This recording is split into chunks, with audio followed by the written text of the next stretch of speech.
Oh.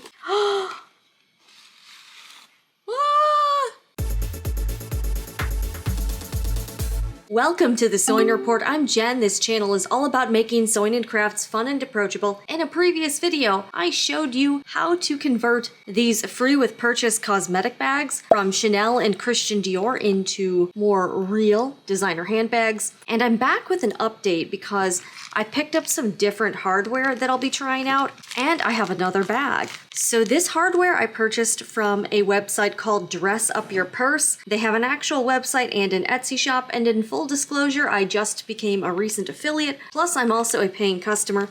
So I bought this really cool looking purse chain, and I'll also be trying out some different Chicago screws with D rings attached. We'll see if these work better. These were a bit more expensive and I only got 4. We'll compare the two and see which one I like more. Maybe I'll switch this one out if these are just better overall. I'm telling you, these gift sets are always notoriously hard to come by, but somehow I managed to get 2 this year, when in previous years I was able to get none.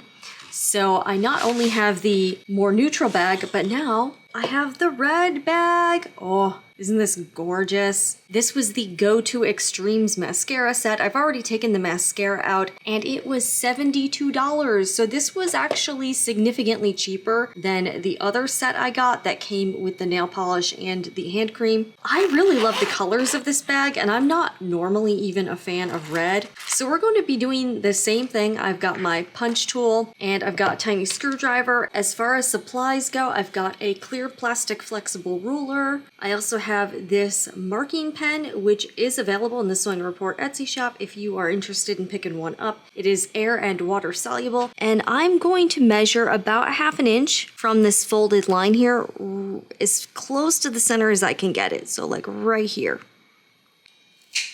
All right, and I heard that little snap, so I believe it made a hole. All right, see? You can see it did actually make a hole. Here's my screw. Now I'll take the top piece with the ring on it, and you can see I'm holding the bottom screw in with one finger, and I'm just going to start screwing this in, and then I'll finish screwing it on the other side if it's not tight enough. The problem I had with the other hardware is that the screw was like too long. This hardware is actually better because I feel like there won't be a gap between the top part and the bottom part, and it'll hopefully screw in flush. One issue I am noticing is that the threads on the tweedy fabric are kind of fraying a little bit. So I have a product called Fray Check, and I'm just going to apply some tweed, and this type of fabric does have a tendency to fray. So I'm going to put the Fray Check on to hopefully keep that at bay. So we'll see if this works. So I'm actually just going to like trim these threads here so it doesn't get too out of control. There we go. And it does dry fairly colorless, so hopefully it won't really be too much of an issue. Okay, so I've got a lot of Fray Check on this little area. It does sort of stiffen the fabric a little bit, but it won't really change the color. I'm holding the bottom screw up with my finger through the pouch, and I'm going to take the top part with the D-ring on it and start screwing it in from the top. Whoops. I do actually really like the quality of this hardware, even though it was definitely more expensive than the other stuff I got from Amazon.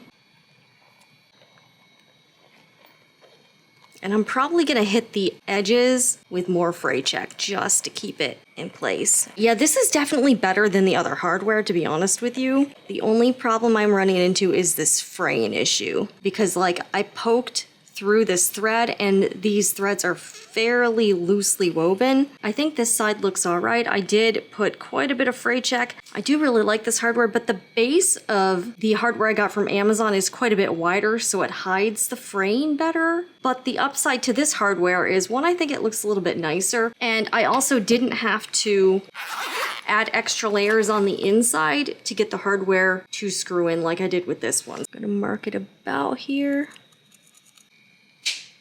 Cut this little part off because I'm just going to remove this little. I'm going to add Fray Check right now. This side definitely, I didn't have the same issues, so this side definitely went way better. For some reason, I just happened to hit kind of a bad spot. I'm going to saturate the area around the hole I punched with Fray Check, and hopefully that will keep these threads from doing anything funky. This product really is amazing. I've used it all the time.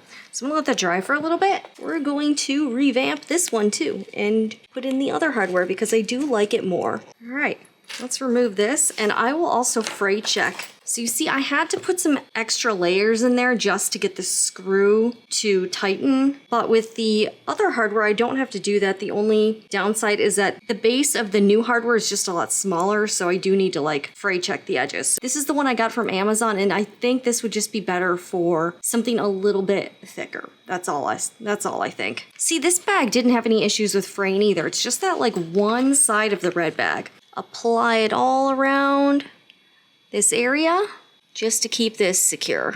All right, so we did this area, and this will dry clear. I've replaced the hardware on both bags.